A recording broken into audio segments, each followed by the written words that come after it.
샬롬, 이동춘 목사입니다. 오늘도 여러분의 삶이 주님의 평안으로 가득하시길 기원하며 하나님의 말씀을 나누겠습니다. 오늘 주시는 말씀은 에베소서 5장 15절로부터 17절의 말씀입니다. 그런즉 너희가 어떻게 행할지를 자세히 주의하여 지혜 없는 자같이 하지 말고 오직 지혜 있는 자같이 하여 세월을 아끼라. 때가 악하니라. 그러므로 어리석은 자가 되지 말고 오직 주의 뜻이 무엇인가 이해하라. 아멘. 에베소서 5장 15절로부터 17절 말씀을 본문으로 모든 삶을 카이로스에 맡기기라는 제목으로 말씀을 나누도록 하겠습니다. 세상은 시간을 속도로 이해하지만 하나님은 시간의 회복을 말씀하십니다. 16절에 세월로 번역된 헬라어는 카이로스입니다. 카이로스는 질적인 시간을 가리키는 것으로 하나님이 주시는 기회를 일컫습니다. 그리고 아게라로 번역된 헬라어 엑스아고라조는 속량하다, 구속하다는 뜻입니다. 남에게 팔린 것을 도로 사오는 것을 일컫습니다. 그러므로 세월을 아끼라는 하나님이 주신 기회를 구속하라입니다. 하나님의 시간을 회복하라입니다. 그렇다면 하나님의 시간을 구속해야 하는 이유, 회복해야 하는 이유는 무엇일까요? 모든 시간이 하나님의 시간, 하나님이 주신 시간이기 때문입니다. 그러므로 다른 곳에 빼앗긴 시간을 다시 찾아와야 하는 것입니다. 그래야 구원의 역사, 회복의 역사가 일어납니다. 그렇다면 우리는 언제, 무슨 이유로 하나님이 주신 시간을 빼앗긴 것일까요? 타락 이후 죄 가운데 있는 동안 빼앗겼습니다. 이 사실을 16절을 통해 유추할 수 있습니다. 세월을 아끼라, 때가 악하니라. 악에 의해 통제를 받고 악과 함께 지낼 때 하나님이 주신 시간인 카이로스를 빼앗겼습니다. 그러므로 누구든 죄악 가운데 있을 때 카이로스를 빼앗깁니다. 이렇게 카이로스를 빼앗기면 크로노스가 엉망이 됩니다. 크로노스는 우리가 살고 있는 일상의 시간입니다. 자연스럽게 흘러가는 시간입니다. 보통은 세월이라고 합니다. 이러한 인간의 역사, 일상의 시간 크로노스에 카이로스가 작동이 안 되면 죄악이 넘치고 이것에 치여 삶이 공고해집니다. 그렇다면 어떻게 해야 하나님의 시간을 회복하고 삶을 다시 구원시킬 수 있을까요? 어떻게 해야 지금의 삶의 공고함으로부터 해방될 수 있을까요? 첫째, 어떻게 살아야 할지를 찬찬히 살펴보아야 합니다. 15절입니다. 그런즉 너희가 어떻게 행할지를 자세히 주의하여 지혜 없는 자같이 하지 말고 오직 지혜 있는 자같이 하여. 이 말씀에서 어떻게 행할지를 자세히 주의하여 라는 말씀은 어떻게 살아가야 할지 찬찬히 살펴보라는 뜻입니다. 대개가 서두르는 경향이 있습니다. 그리고 대충 살피는 경향도 있습니다. 이런 태도는 이를 그르치기 쉽습니다. 더디더라도 찬찬히 살피는 것이 바람직합니다. 이 태도는 하나님의 시간을 회복하려면 더욱 필요합니다. 17절의 말씀처럼 어리석은 자가 되지 않기 위해서는 어떻게 살아야 할지를 찬찬히 살펴봐야 합니다. 서두르거나 대충 살펴서는 절대 안 됩니다. 주님의 뜻을 찾는 일이기 때문입니다. 그렇다면 찬찬히 살펴보는 행위는 어떻게 하는 것일까요? 우선 내 현재의 형편을 살펴보는 것입니다. 그것은 현재 내가 성령 충만한지부터 살피는 것입니다. 본문으로 읽지는 않았지만 18절이 이를 안내하고 있습니다. 술 취하지 말라. 이는 방탕한 것이니 오직 성령으로 충만함을 받으라. 왜 성령 충만이 필요한 것일까요? 술 취하지 않기 위해서? 아닙니다. 주님의 뜻을 이해하기 위해서입니다.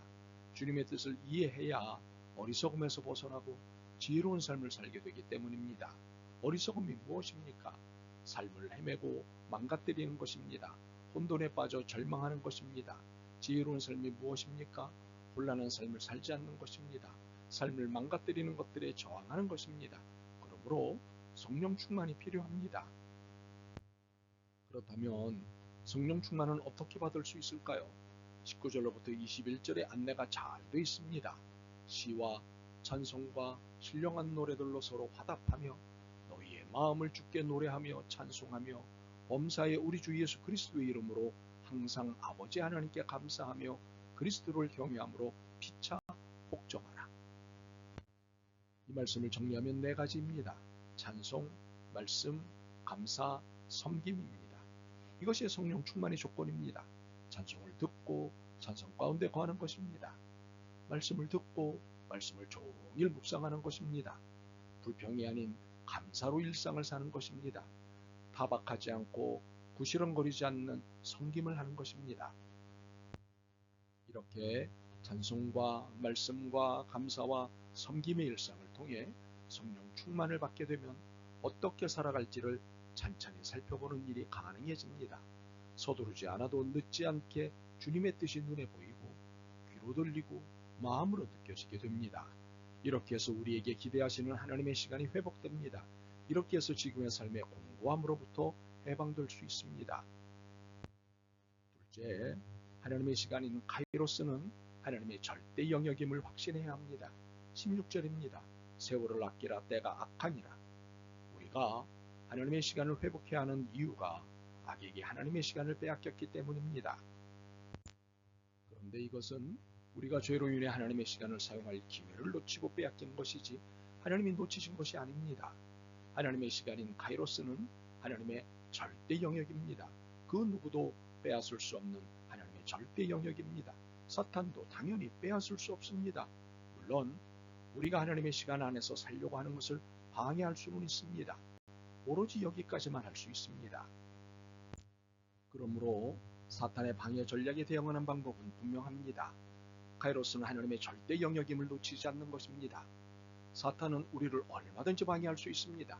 그러나 하나님을 방해할 수는 없습니다. 늘 우리가 문제지 하나님은 완전하십니다. 이 사실을 놓치지만 않는다면 사탄의 방해 공작은 결코 성공할 수 없습니다. 이것이 영적 대응법입니다. 우리의 삶은 크로노스의 시간, 자연스럽게 흘러가는 시간 가운데 있습니다. 그러나 크로노스에는 카이로스의 시간, 즉 하나님의 시간이 있습니다. 누구도 함부로 할 수 없는 하나님의 절대 영역인 카이로스가 있습니다. 혹자는 시간을 함부로 다룰 수 있는 것처럼 삽니다. 혹자는 시간이 지나면 다 끝날 것이라고 호언장담합니다. 그러나 이것은 카이로스를 함부로 본 태도입니다. 카이로스, 시간의 주인은 하나님이십니다. 그러므로 시간에 대해 방자한 태도는 금물입니다. 오히려 주신 시간을 바르게 사용하기 위해 거룩한 긴장을 해야 합니다. 성령 충만한 중에 주님의 뜻을 구하고 이해해야 합니다. 이렇게 하나님이 주신 시간을 회복하게 될 때 놀라운 일이 일어납니다. 무엇보다도 내 영혼이 살아납니다. 당연히 세상이 달라집니다. 그래서 크로노스에 개입하시는 카이로스를 볼 수 있기에 그 어떤 상황도 침착하고 담대하게 읽을 수 있습니다. 천천히 세월을 살필 수 있는 능력과 지혜를 갖게 됩니다. 하나님의 시간을 회복한 사람에게 주어지는 은혜입니다. 바라기는 인간의 시간인 크로노스가 아닌 하나님의 시간인 카이로스의 모든 삶을 맡기시길 소망합니다. 그래서 영혼과 삶이 회복되는 복을 누리시기를 바랍니다. 아멘. 주님, 주님의 시간인 카이로스를 사랑하겠습니다. 그래서 크로노스를 함부로 살지 않겠습니다. 두려움과 감사로 세월을 아끼겠습니다. 시간의 주인이신 예수 그리스도의 이름으로 기도드립니다. 아멘. 오늘도 여러분의 믿음과 삶을 응원합니다. 사랑합니다.